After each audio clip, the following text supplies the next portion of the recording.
Hi everybody. Today we are going to discuss about the fetal circulation.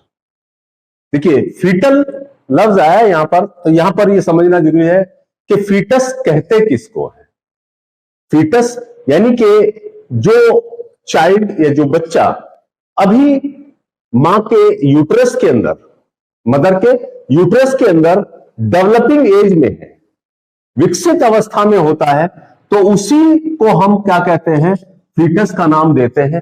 ये हमने uterus बनाया है, तो यूटेरस के अंदर जो है आपका ये एक चाइल्ड जो है वो आपका ग्रोइंग एज में है, यानी कि एक बच्चा जो है वो आपका भी डेवलपिंग एज में है, तो इसी को हम क्या कहते हैं, फीटस कहते हैं। यानी कि जब तक वो यूटेरस के अंदर रहता है तब तो वो फीटस कहलाता है। उसके बाद पैदा होगा तो इन्फेंट, और कुछ वक्त के बाद फिर वो चाइल्ड कहलाता है। तो यहां पर जो ये बच्चा पड़ा होता है इसी को हम फीटस कहते हैं। और इसका एक कनेक्शन जो है वो मां के साथ, यानी कि सर्कुलेशन जो इसको होता है, इसको जो डाइट मिलती है वो ब्लड सर्कुलेशन के जरिए मिलती है। आदमी पैदाइश के बाद तो दूसरी चीजें लेता है, लेकिन बच्चा जब मां के पेट में है, यानी कि मां के यूट्रस के अंदर मौजूद है, तो वहां पर उसको जो भी न्यूट्रिटिव मटेरियल या न्यूट्रिमेंट जो भी कुछ मिलना है वो ब्लड सर्कुलेशन के थ्रू ही मिलना है। तो उसी सर्कुलेशन को, यानी कि जो मदर टू फीटस और fetus to mother blood circulate हो रहा है, उसी को हम क्या कहते हैं, फीटल सर्कुलेशन का नाम देते हैं। देखिए फीटल सर्कुलेशन पढ़ने से पहले हम आपको एक जनरल सर्कुलेशन के बारे में बताते हैं, यानी कि जब बच्चा बाद में पैदा हो जाता है, यानी कि एडल्ट हो या बच्चा हो, पैदाइश के बाद जो सर्कुलेशन होता है, पैदाइश के बाद जो सर्कुलेशन होता है वो किस तरह से होता है, पहले उसको समझ ले, उसके बाद हम वापस फीटल सर्कुलेशन पर आएंगे। देखिए पूरी बॉडी में से, पूरी होल बॉडी में से, यानी कि हेड हो या नेक के जो भी कुछ बॉडी के ऑर्गन्स वगैरह हैं, उनमें से डीऑक्सीनेटेड ब्लड, होल बॉडी से, होल बॉडी से डीऑक्सीनेटेड ब्लड जो है वो दो मेजर ब्लड वेसल्स के जरिए वापस हार्ट में आता है। यानी कि आपका एक होती है superior vena cava, superior vena cava, और एक होती है आपका इंफीरियर वेना केवा। ये दो मेजर वेनस ब्लड होती है जो पूरी बॉडी से वेनस ब्लड कलेक्ट करके, यानी कि डीऑक्सीनेटेड ब्लड कलेक्ट करके और उसको हार्ट के अंदर पहुंचाने का काम करता है। यानी कि ये इस तरह से आपका नीचे से आ रहा है पैरों की तरफ से, और ये इंफीरियर वेना केवा से होता हुआ आपका right atrium of the heart में आ जाता है। इसी तरह से ऊपर से, हेड से और आपका थोरैक्स से और अपर लिम्ब से ब्लड जो है वो आपका कलेक्ट होकर एक बड़ी वेसल के जरिए, जिसको हम सुपीरियर वेना केवा कहते हैं, ये भी आपका इसको right atrium of the heart में डाल देता है। राइट एट्रियम ऑफ हार्ट में इसको डाल देता है। तो ये right atrium of the heart में पहुंच गया। उसके बाद यहां से ब्लड जो है आपका राइट वेंट्रिकल के अंदर जाता है, राइट वेंट्रिकल में जाता है, और फिर वहां से ऑक्सीजनेशन के लिए, ऑक्सीजन हासिल करने के लिए एक चैनल के थ्रू, जिसको हम पल्मोनरी ट्रंक कहते हैं, जो आगे जाकर दो वेसल्स में कन्वर्ट हो जाता है, जिसको हम पल्मोनरी आर्टरीज कहते हैं। तो इन आर्टरीज के थ्रू आपका लंग्स में पहुंच जाता है। इन आर्टरीज के थ्रू, जिनको हम पल्मोनरी आर्टरी कहते हैं, इनको हम क्या कहते हैं, पल्मोनरी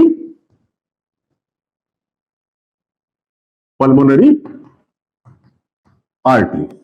पल्मोनरी आर्टरी के जरिए लंग्स में पहुंचता है, और वहां से ऑक्सीजन कलेक्ट करके, यानी कि लंग्स के अंदर गैसेस एक्सचेंज होता है, जो ऑक्सीजन इनहेल की गई है वो ब्लड वेसल में आ जाएगी, और जो कार्बन डाइऑक्साइड बाहर निकलती है वो लंग्स के अंदर पहुंचकर एल्वेलाई के थ्रू वहां पर ट्रांसपोर्टेशन होता है और वो बॉडी से बाहर निकल जाती है। तो वहां से ऑक्सीजन, ये आपका कौन सा ब्लड है, ये डीऑक्सीजनेटेड ब्लड। अभी कौन सा है, डीऑक्सीजनेटेड ब्लड है। वहां से ऑक्सीजनेटेड होकर, यानी कि ऑक्सीजन ट्रांसपोर्टेशन के जरिए आपका वापस इधर से और इधर दूसरे लंग से, यानी कि राइट लंग से और लेफ्ट लंग से वापस रिटर्न आता है, किसमें, इस स्ट्रक्चर में, जिसको हम लेफ्ट एट्रियम कहते हैं। लेफ्ट एट्रियम कहते हैं। ये यहां से ब्लड जो है किसमें आ गया, आपका लेफ्ट एट्रियम में आता है। अब ये आपका ऑक्सीजनेटेड ब्लड वापस आया है, ऑक्सीजनेटेड ब्लड आया वापस, ये इस तरह से ये आ गया, यहां से भी आ गया और यहां से भी आ गया, और ये यहां से आपका इस स्ट्रक्चर के अंदर जाता है, यानी कि लेफ्ट वेंट्रिकल के अंदर अब ये चला जाता है, तो इसको हम कहते हैं लेफ्ट वेंट्रिकल। लेफ्ट वेंट्रिकल से जाएगा।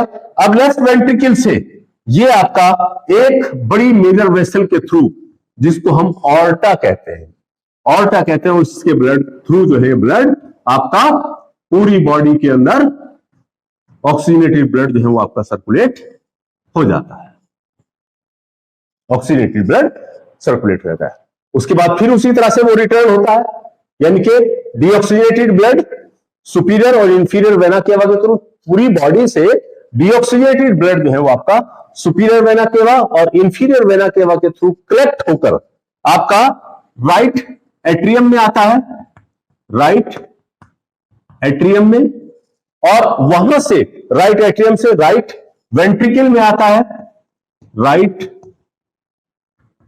वेंट्रिकल में आता है, और यहां से राइट वेंट्रिकल से ये आपका दोनों तरफ लंग्स में पहुंच जाता है ऑक्सीजनेशन के लिए, और वहां से ऑक्सीजन कलेक्ट करके वापस आपका लेफ्ट एट्रियम में आएगा, और लेफ्ट एट्रियम से लेफ्ट वेंट्रिकल में आता है, और फिर वहां से लेफ्ट वेंट्रिकल से एक बड़ी वेसल के थ्रू, जिसको हम ऑर्टा कहते हैं, और ये आपका पूरी बॉडी में ऑक्सीजनेटेड ब्लड जो है वो सप्लाई कर देता है।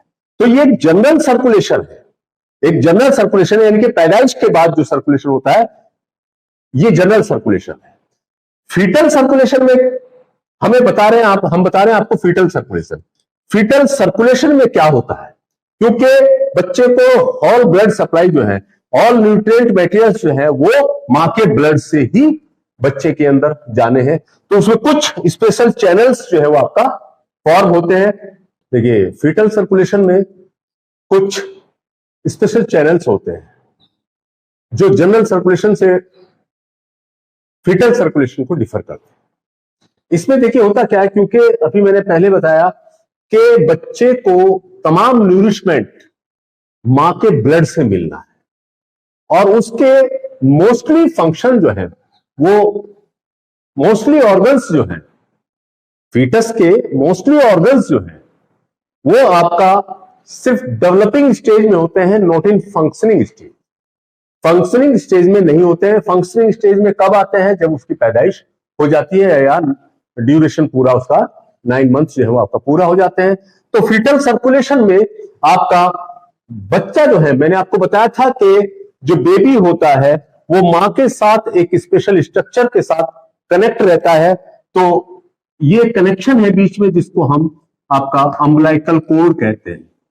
अम्बलाइकल कोड इसको कहा जाता है, और उसी के जरिए बच्चा मां से एक दूसरे स्पेशल स्ट्रक्चर के जरिए कनेक्ट रहता है, जिसको हम प्लेसेंटा कहते हैं, प्लेसेंटा। तो इस कोड के जरिए, प्लेसेंटा के जरिए जो है आपका बच्चा मां के साथ जो है, मां के यूट्रस के साथ कनेक्ट रहता है। देखिए इसमें किस तरह से ब्लड सप्लाई होती है, वो स्पेशल चैनल्स कौन से हैं, और उनका बाद में फिर क्या होता है। देखिए इसमें सबसे पहले ये सपोज करिए ये यहां पर बेबी का अम्बलाइकस है, ये है अम्बलाइकस, अम्बलाइकस बेबी का अम्बलाइकस है। तो ये कोड है वो, जिसको हम अम्बलाइकल कोड कहते हैं, और ये आगे आकर वाइड होकर एक स्ट्रक्चर में कन्वर्ट होती है, जिसको हम प्लेसेंटा का नाम देते हैं। और इसी प्लेसेंटा के जरिए ये बेबी जो है आपका किससे, मां के साथ कनेक्ट होता है। तो इसमें क्या होता है, देखिए ये जो आपका ऑर्टा के जरिए पूरी बॉडी में ब्लड सप्लाई हो रही है जनरल सर्कुलेशन के दौरान, तो यहां से जो ऑक्सीजनेटेड ब्लड आ रहा है वो धीरे धीरे धीरे धीरे उसका सैचुरेशन कम होता चला जाता है, और उसमें से आपका यहां से ये कॉमन इलियक आर्टरीज है, राइट और लेफ्ट, इसमें से ये एक ब्रांच निकलती है,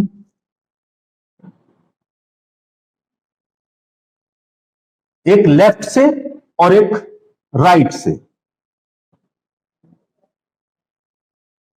एक ये होगी और एक यहां से।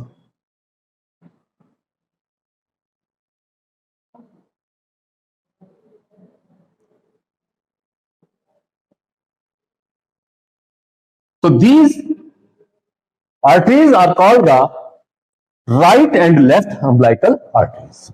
इनको हम क्या कहते हैं? Right and left umbilical arteries कहते हैं।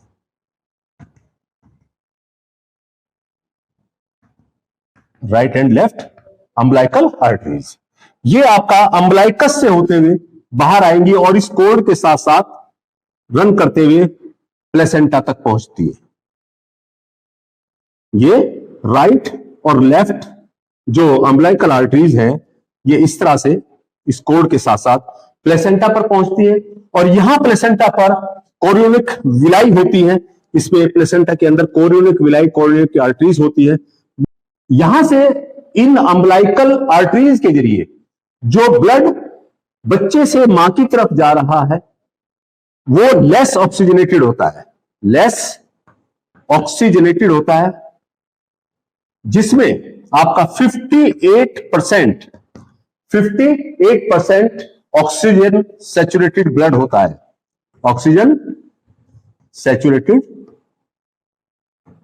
58% ऑक्सीजन सैचुरेटेड ब्लड होता है, यानी कि यहां पर ऑक्सीजन की जो अमाउंट है वो लेस हो जाती है। तो वहां पर फर्दर उसके अंदर ऑक्सीजन शामिल होने के लिए ये मां तक पहुंचता है, मां के प्लेसेंटा, ये इस कोड के जरिए आपका मां के यूट्रस तक पहुंचता है। तो इस स्ट्रक्चर को, इसको हमने प्लेसेंटा नाम दिया है, प्लेसेंटा।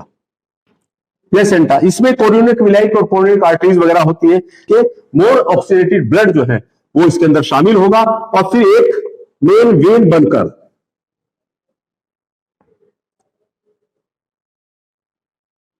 अम्बलाइकस के थ्रू होती हुई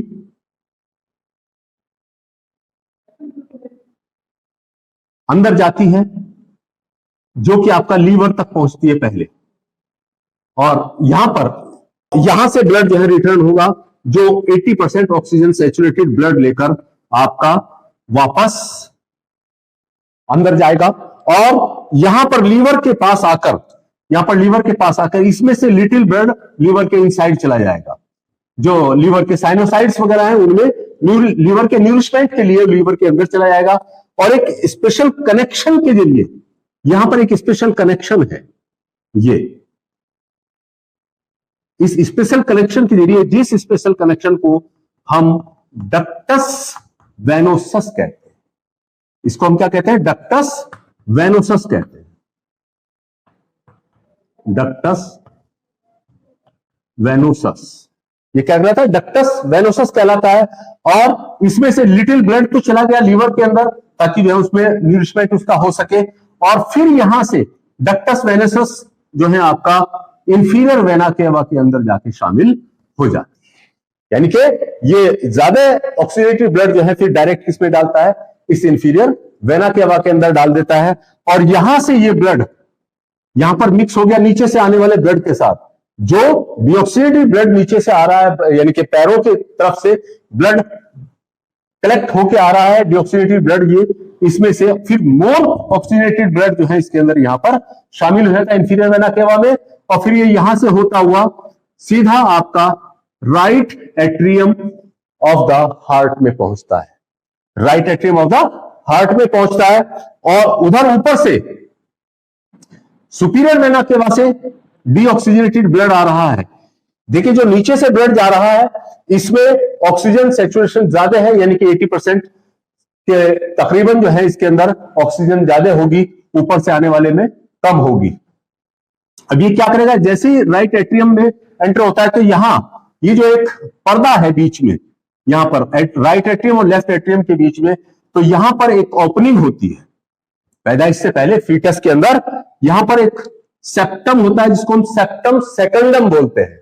सेप्टम सेकंडम बोलते हैं। तो उस सेप्टम सेकंडम के अंदर एक ओपनिंग होती है, सेप्टम सेकंडम,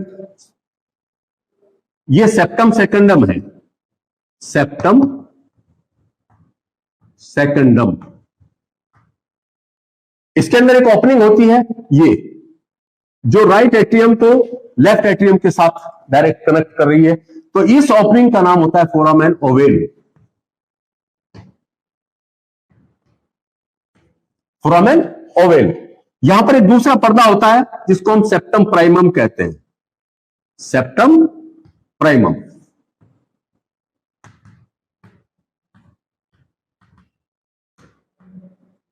सेप्टम प्राइमम होता है। तो ये आपका जो ब्लड यहां से आ रहा है, ये ब्लड इंफीरियर वेना कावा से यानी कि मोर ऑक्सीजन लेकर यहां पर आ रहा है, तो इसमें से सीधा प्रेशर जो है आपका यहां पड़ता है और ये ब्लड जो है सीधा किसमें चला जाता है, लेफ्ट एट्रियम में चला जाता है। और कुछ इसकी वाल से टकराकर, सेप्टम की वाल से टकरा के वापस ऐसे होता है। इसी तरह से ऊपर से सुपीरियर वेना केवा से ब्लड आता है जो कि डीऑक्सीजनेटेड ब्लड होता है, ये आपका राइट एट्रियम में आ जाता है। फिर ये दोनों यानी कि ये जो ऑक्सीजनेटेड ब्लड था यानी कि जिसमें ऑक्सीजन ज्यादा थी, जो इंफीरियर वेना केवा से आया था, तो वो इसके साथ मिक्सअप होकर थोड़ा सा बाकी तो सीधा चला जाता है लेफ्ट एट्रियम में, और कुछ जो है आपका नीचे की तरफ आ जाता है राइट वेंट्रिकल के अंदर, राइट वेंट्रिकल के अंदर आता है। और फिर ये यहां से इस चैनल के थ्रू, जिसको हमने पल्मोनरी ट्रंक कहा, ये यहां से होता हुआ आपका पल्मोनरी आर्टरीज के अंदर जाएगा और वहां से आपका लंग्स की तरफ जाता है, क्योंकि लंग्स यहां पर अभी नॉन फंक्शनिंग कंडीशन में है। Lungs are in non functioning, lungs जो है सिर्फ न्यूरिशमेंट उनका हो रहा है, तो ये नॉन फंक्शनिंग है, तो इसमें से ब्लड जो है यहां पर जाता है। लेकिन इससे पहले यहां पर एक स्पेशल कनेक्शन होता है इसमें और ऑर्टा के दरमियान, जिसको हम डक्टस आर्टीरियोसस कहते हैं, डक्टस आर्टीरियोसस।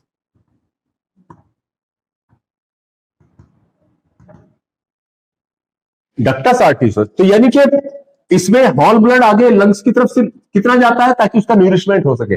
बाकी जो ब्लड है जो इसमें ऑक्सीजन ज्यादा है, तो यहां से ये इस तरह से ऊपर ऑर्टा की तरफ जाता है और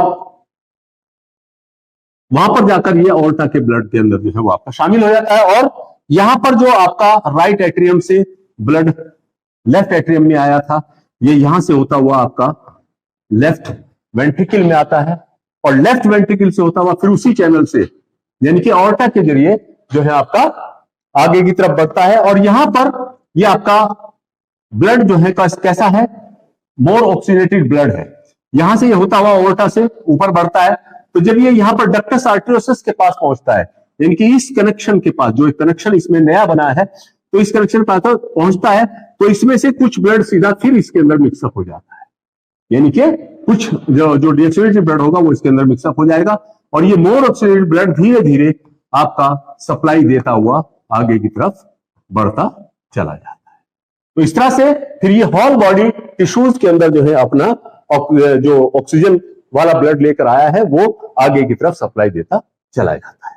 देखिए यहां पर ब्लड जो है जो लंग के अंदर गया था वो पूरा यूज नहीं होता, उसमें से एक लिटिल अमाउंट में ब्लड फिर यहां पर वापस आता रहता है, इधर से भी और इधर से भी ब्लड वापस आता रहता है और ये फिर जो है इसके अंदर मिक्सअप होके आपका लेफ्ट एट्रियम में, और लेफ्ट एट्रियम से फिर जो है आपका आगे की तरफ। चूंकि इसके अंदर जो ऑर्टा में जा रहा है या यहां से यहां आया, यहां से यहां आया, ये मोर ऑक्सीजनेटेड ब्लड होता है, तो इसके अंदर थोड़ी थोड़ी मात्रा में धीरे धीरे आपका लेस ऑक्सीजनेटेड ब्लड भी शामिल होता चला जाता है और वो आगे की तरफ जो है वो डिस्ट्रीब्यूशन यहां पर आएगा ऑर्टा में, तो यहां से आपका किसको ब्रेन की तरफ जो है फेशियल स्ट्रक्चर्स को सप्लाई देने के लिए ऊपर चला जाएगा और नीचे की तरफ सभी स्ट्रक्चर को सप्लाई देता हुआ ये आगे की तरफ ब्लड बढ़ जाता है। तो इस तरह से ये आपका फीटल सर्कुलेशन पूरा होता है।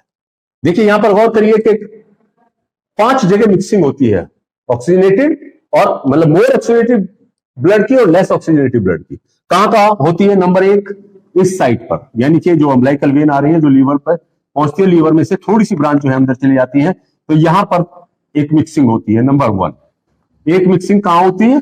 आपका साइनोसाइड की तरफ, लीवर पर। दूसरी मिक्सिंग होती है आपका इस साइड पर, यानी कि जहां पर ये इंफीरियर वेना केवा के साथ मिल रहा है। फिर यहां से तीसरी मिक्सिंग होती है इसके अंदर, यानी कि राइट एट्रियम में। कुछ ब्लड इधर से आ रहा है, कुछ सुपीरियर वेना केवा से आ रहा है, ठीक है। तीसरी मिक्सिंग यहां होती है। चौथी मिक्सिंग जो है आपका, फोर्थ मिक्सिंग, ये कहां होती है?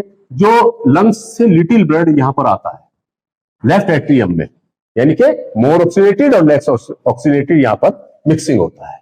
उसके बाद फिफ्थ मिक्सिंग होती है आपका ductus arteriosus.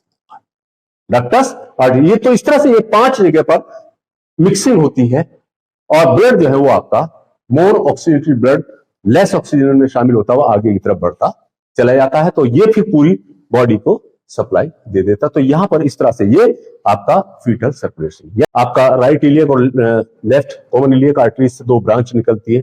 These are called the right umbilical, right और left umbilical arteries, right and left umbilical artery. ये अम्बिलिकस से होते हुए अम्बिलिकल कोड के साथ साथ रन करते हुए आपका प्लेसेंटा में पहुंचती हैं। वहां पर ऑक्सीजन जो है वो आपका इसके अंदर शामिल होती है, इनके मोर ऑक्सीनेटेड ब्लड जो है इसके अंदर शामिल होता है।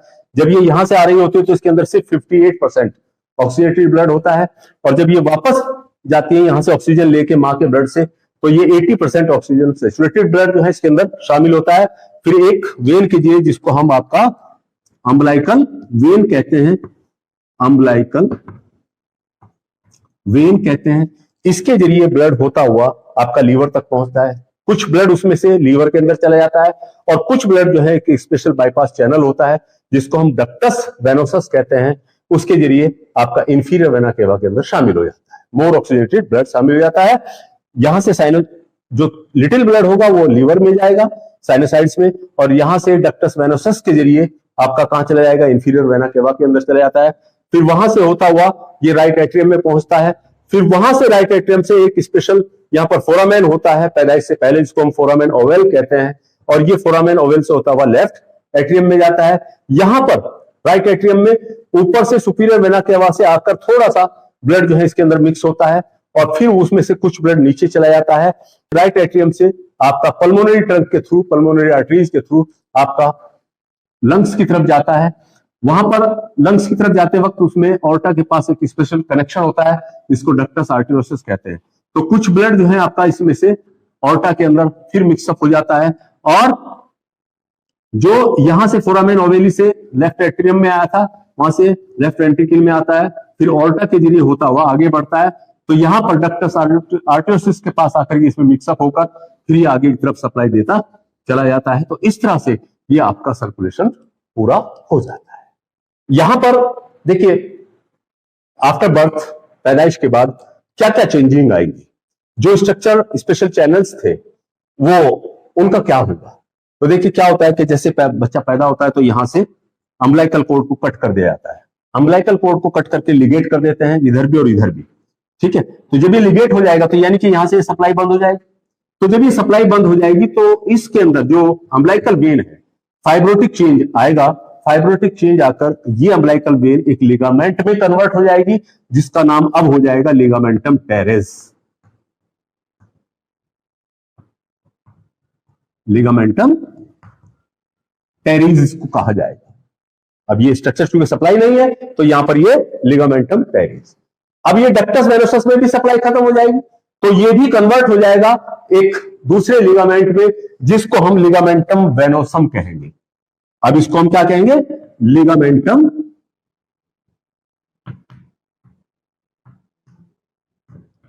वेनोसम, यानी कि डक्टस वेनोसस का नाम बदल जाएगा, अब इसका नाम हो जाएगा आपका लिगामेंटम वेनोसम।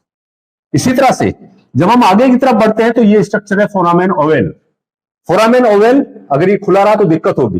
तो क्या होगा कि अभी जब फीटल सर्कुलेशन हो रहा था तो आपने देखा होगा प्रेशर इधर से इधर डायरेक्ट पड़ रहा था, लेकिन जब रेस्पिरेशन करता है बच्चा, रेस्पिरेट करता है, तो ये लंग्स जो है आपका क्या होता है? एकदम से फंक्शनिंग में आते हैं। फिर जो है वो आपका ऑक्सीजन को लेने और वापस भेजने का काम जो है, ऑक्सीजन को यानी कि ब्लड को कलेक्ट करके ऑक्सीजन वाला ब्लड जो है इसके अंदर शामिल, इनके एयर के जरिए, रेस्पिरेशन के जरिए इसके अंदर ब्लड आएगी तो लंग्स जो है एकदम अपना स्पेस बढ़ जाएगा इनका। अब वो जो काम जो है वो आपका दूसरी जगह से हो रहा था, वो ये ब्लड जो है अब यहां से यहां को ज्यादा आएगा, वापस लेफ्ट एट्रियम में ब्लड बहुत तेजी के साथ जाएगा, और ये उस प्रेशर की वजह से यहां पर एक पर्दा जो दूसरा लगा हुआ है, इसको हम सेप्टम प्राइमम कहते हैं, ये प्रेशर की वजह से इस फोरामेन के सामने आ जाएगा, फोरामेन के सामने आ जाएगा, और अब जो है ये रास्ता ब्लॉक हो जाएगा। तो जब ये रास्ता ब्लॉक हो जाएगा तो अब यहां पर सिर्फ एक गड्ढा रह जाता है, एक फोसा रह जाती है। तो ये रास्ता बंद कर दिया सेप्टम प्राइमम ने, और यहां पर एक फोसा रह जाता है जिसको हम फोसा ओवेलिस कहते हैं। अब इसका नाम फोसा ओवेलिस कहते हैं। ओके, ये रास्ता भी बंद हो गया। अब बचता है ये वाला रास्ता डक्टस आर्टरियोसिस। देखिए डक्टस आर्टरियोसिस जो है ये आपका 3 चीजों के प्रति बहुत सेंसिटिव होती है। नंबर 1 ऑक्सीजन, नंबर 2 ब्रेडिकाइनिन, और नंबर 3 प्रोस्टाग्लैंडिन। देखिए ऑक्सीजन का अमाउंट जब बढ़ता है, तो ऑक्सीजन का अमाउंट जब बढ़ता है तो वो यहां की स्मूथ मसल को कॉन्टेक्ट कर, डक्टस आर्टरियोसिस के अंदर जो स्मूथ मसल्स है उनको कॉन्टेक्ट कर देगा, और कॉन्टेक्ट करके रास्ता ब्लॉक होना शुरू। दूसरा ब्रेडिकाइनिन जो लंग्स से आ रहा है, ब्रेडिकाइनिन लंग्स से आ रहा है, वो भी क्या करता है कि डक्टस आर्टरियोसिस की वाल को कॉन्टेक्ट कर देता है। तो फिर ये यानी कि वो दूसरी चीज भी इस रास्ते को बंद करने में मददगार साबित होती है। यानी कि नंबर 1 था आपका हाई लेवल ऑफ ऑक्सीजन, जो आपका इसकी डक्टस आर्टरियोसिस की स्मूथ मसल को कांटेक्ट होने के लिए मजबूर करता है। दूसरा था आपका ब्रेडिकाइनिन, जो कि आपका लंग्स से आता है और वो भी इसकी वाल को कॉन्स्ट्रिक्ट करने के लिए रेस्पॉन्सिबल होता है। तीसरा जो सब्सटेंस होता है प्रोस्टाग्लैंडिन। प्रोस्टाग्लैंडिन जो है देखिए उसका हाई लेवल जब तक रहेगा, ऑक्सीजन का लेवल कम है और लेकिन इसका हाई लेवल प्रोस्टाग्लैंडिन का ज्यादा लेवल है, तो क्या होता है कि इस रास्ते को ओपन रखता है। लेकिन जैसे ही ऑक्सीजन की ज्यादती हो जाती है तो क्या होगा कि ये जो आपका प्रोस्टाग्लैंडिन है वो रिलीज होना कम हो जाएगा, रिड्यूस हो जाएगा, और ये फिर इस रास्ते को ओपन रखने में कामयाब नहीं होगा, और ये रास्ता अपने आप ही क्लोज हो जाएगा। तो ये 3 चीजें रेस्पॉन्सिबल होती है इस रास्ते को बंद करने के लिए, जिसको हम डक्टस आर्टरियोसिस कहते हैं। और ये डक्टस आर्टरियोसिस जो है अब इसका नया नाम आ जाएगा लिगामेंटम आर्टेरियोसम। लिगामेंटम आर्टेरियोसम। ओके, तो इस तरह से ये चेंजिंग इसके अंदर आती है। दोबारा से एक बार बताया तो क्या चेंज आता है उसके बाद, पैदाइश के बाद जो है इन स्ट्रक्चर का क्या होता है। देखिए जो 2 आपका अम्बिलिकल आर्टरीज है, राइट और लेफ्ट अम्बिलिकल आर्टरीज हैं, उनका नाम बदल जाएगा। वो फाइब्रोटिक चेंज होने की वजह से सप्लाई इसमें से रुक जाएगी, तो सप्लाई रुकने की वजह से अब इसका नाम हो जाएगा medial umbilical ligament. Medial umbilical ligament. अब ये सिर्फ मीडियल अम्बिलिकल लिगामेंट रह जाते हैं। एक बार दोबारा से फिर बता देता हूं कि जो स्ट्रक्चर यानी कि पैदाइश के बाद इनके अंदर क्या तब्दीली आई, ठीक है ना। पैदाइश के बाद क्या होगा कि सप्लाई कुछ जगह बंद हो जाएगी, कुछ आएगी, तो वहां पर फाइब्रोटिक चेंज होगा। तो जो 2 right and left umbilical arteries थी वहां पर सप्लाई बंद, तो क्या होगा कि ये आपका कॉन्स्ट्रिक्ट हो जाएंगी, यानी कि इसके अंदर फाइब्रोटिक चेंज आकर ये आपका लिगामेंट में कन्वर्ट हो जाएंगी। अब उनका नाम होगा मीडियल अम्बिलिकल लिगामेंट। अब जो अम्बिलिकल वेन थी जो सप्लाई लेके जा रही थी, उसके अंदर फाइब्रोटिक चेंज आकर ये भी एक लिगामेंट में कन्वर्ट हो जाता है, तो अब इसका नाम होता है लिगामेंटम टेरिस। लिगामेंटम टेरिस यानी कि जो तीसरे नंबर पर डक्टस वेनोसस थी, जो स्पेशल चैनल था, उसके अंदर भी फाइब्रोटिक चेंज आकर ये भी कन्वर्ट हो जाती है लिगामेंट में। अब इसका नाम हो जाता है लिगामेंटम वेनोसस। उसके बाद फोरामेन ओवेल है। फोरामेन ओवेल जो है एक सेप्टम के अंदर, जिसको हम सेप्टम सेकंडम कहते हैं, उसके अंदर ये रास्ता है। तो क्या होगा कि जैसे बच्चा पैदा होगा, पैदा इसके बाद रेस्पिरेशन होगा, तो फिर प्रेशर जो है ब्लड का वो बजाय इधर के ऐसे आएगा, तो यहां पर एक सेप्टम प्राइमम होता है, ये इस रास्ते को ब्लॉक कर देता है। जब रास्ते को ब्लॉक कर देगा वहां पर एक फोसा बच जाती है, अब उसका नाम हो जाएगा फोसा ओवेलिस। उसके बाद लास्ट स्ट्रक्चर बचती है डक्टस आर्टेरियोसस, जो कि आपका 3 चीजों के प्रति हाईली सेंसिटिव होती है, ऑक्सीजन, ब्रेडिकाइनिन और प्रोस्टाग्लैंडिन। ऑक्सीजन और ब्रेडिकाइनिन क्या करते हैं, इसको कॉन्टेक्ट, इसकी स्मूथ मसल को कॉन्टेक्ट करते हैं ताकि रास्ता बंद हो जाए। और जो आपका प्रोस्टाग्लैंडिन है वो जब इसका लेवल कम हो जाएगा तो ये इसको ओपन करने में कामयाब नहीं रह पाएगी, तो फिर जो है ये रास्ता ऑटोमेटिक बंद हो जाएगा। अब इसका नाम हो जाएगा डक्टस आर्टेरियोसस का लिगामेंटम आर्टेरियोसस। तो इस तरह से ये सब रास्ते ब्लॉक हो जाएंगे और आपका जो है जो ऑर्गन्स है जो अभी तक नॉन फंक्शनिंग थे वो सब के सब अपना फंक्शन करने लगेंगे और ये इस तरह से फीटल सर्कुलेशन पूरा होता है। ये था आज हमारा फीटल सर्कुलेशन। इसमें से कोई बात अगर समझ में नहीं आई है तो आप जो है हमें हमारे कमेंट बॉक्स में डाल सकते हैं, और अगर आपको ये वीडियो पसंद आया हो तो लाइक शेयर सब्सक्राइब जरूर कीजिए। थैंक्स।